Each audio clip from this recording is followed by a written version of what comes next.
Being a team leader, I am a high achiever. I like to just get things done. And I've learned the hard way that in order to grow in the role and create different opportunities, you have to be okay with totally giving things off your plate and just reteaching and resetting the expectations.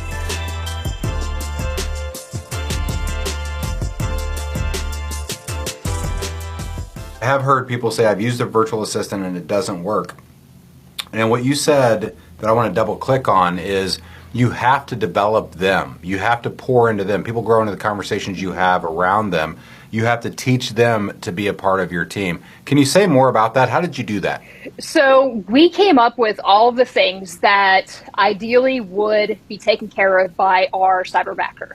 And then we literally chunked it down to his first 30, 60, 90 days and said, hey, like by the 15th of this month, you'll be able to get the trends, you'll be able to get what you need for these tasks.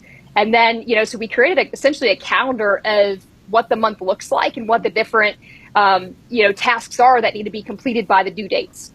And then we worked it backwards, right? And said, okay, we trained on this, because here's the deal is cyberbacker can train them on the general functions of command, where to find things in Keller Williams. And yet we all know that every team leader, every office has different systems and techniques that they utilize to run and operate their office. And so if we don't teach them the specifics of our office, they're just not going to know by happenstance.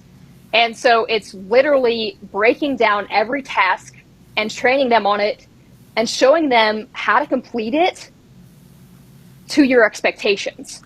Right? So, I mean, everything from what emails should look like, sound like, we have everything templated out because we can't expect them just to make it sound like you without it coming from you, right? And so, so it's really breaking down all the tasks, all the functions that you expect, and then teaching that to them, and then reteaching it to them, right? And a lot of times as team leaders, right, when we initially give tasks, if it's not done the way we want it to, oftentimes natural, a lot of people just take it back. Well, okay, they can't do that, so I'm going to take it back.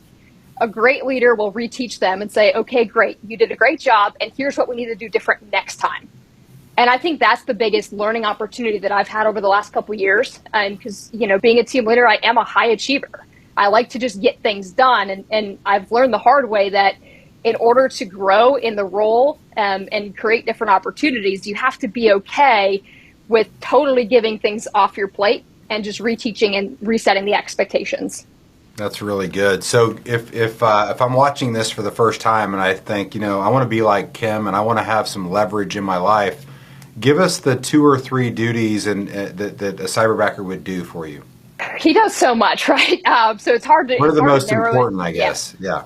Yeah. So when I think of the 80% of the tasks that he takes care of, he does all of the prep for ALC meetings, awards, and all the stuff in the office that, just tasks like that. So on a monthly basis, he takes care of all those things.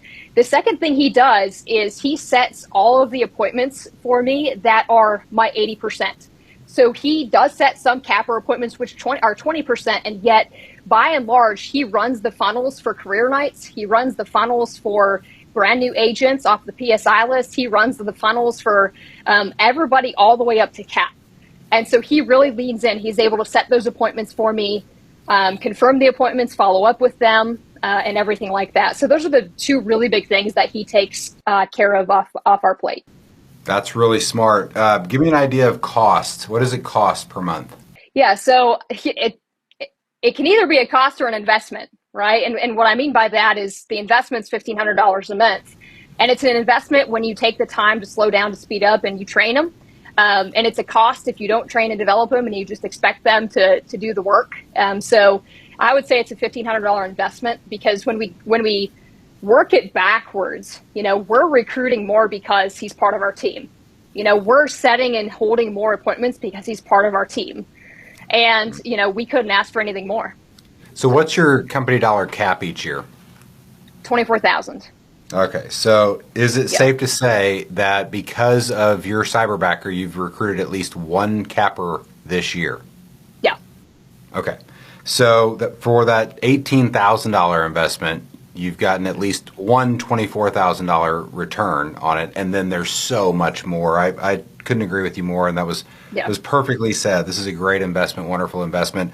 What do you wish you knew then that you know now that you could teach someone who's just getting into this? So I think the biggest thing is, before getting started with Cyberbacker, I wish I had actually prepared a little bit more.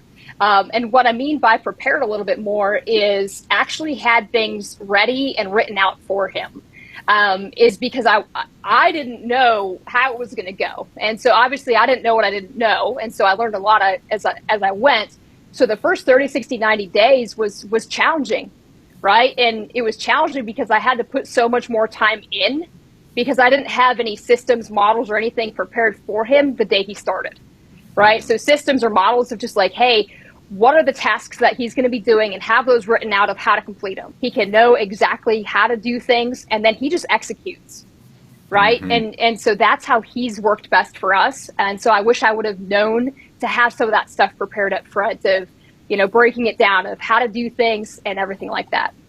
Yeah, you could probably sell that list for a lot of money to a lot of market centers right now if you had that piece done. But yes, you've hit on so many important topics today. The fact that the more prepared you are going in, the better you're going to see this as an investment. And then the more you pour into training this person, the better the investment. So I love that. Anything else that you would teach us around cyberbackers? I think the biggest thing I would reiterate, Mark, is that they need to be treated like they're part of your team and not just a somebody, right? And I think that's what I see the biggest thing happen is, they come in, leaders come in with them ready to come out of the box.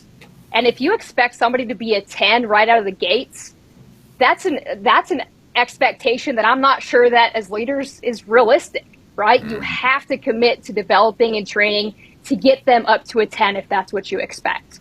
And that's just what I want to reiterate on, is because just like I see people quit in the team leader role too soon, right? People quit on Cyberbacker too soon when they don't really look at their DNA on why didn't it work, right? So that's really smart. Do you ever see a time where you'll need multiple Cyberbackers?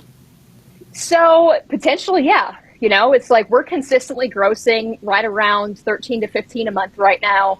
Okay. And when we would double down on recruiting, I could definitely see us needing, and also too, it's, it's like we're moving into a changing market. And so can a cyberbacker do some of the tasky things in the market center that we're currently, paying more for? Who knows, right? So I think that's where we may see a use of an additional one. Yeah, for those of us watching that aren't as familiar with the vernacular, you've said a couple really important, insightful things, and I want to highlight one of those. You said, I'm leveraging out my 80% multiple times in different ways, but your high achievers always spend their time in the places that give them the best result for the least amount of time invested. And so I call that being ambitiously lazy. We work a lot of hours, we work hard, but if you're only focused on the things that give you the greatest return, and you have leverage for the other things, and we call it the 80-20 principle. And so this is a really smart idea. Most team leaders will spend a lot of their time in the 80% or will hide in the 80%. But if you're running a brokerage in any company, your highest and best use is growing that company and consulting your top people and helping them have lives worth living and businesses worth owning. So I just want to highlight that, double click on that. Leverage out your 80% so you can spend more time in your 20%. Give us an idea of results for you before Cyberbacker and then after Cyberbacker.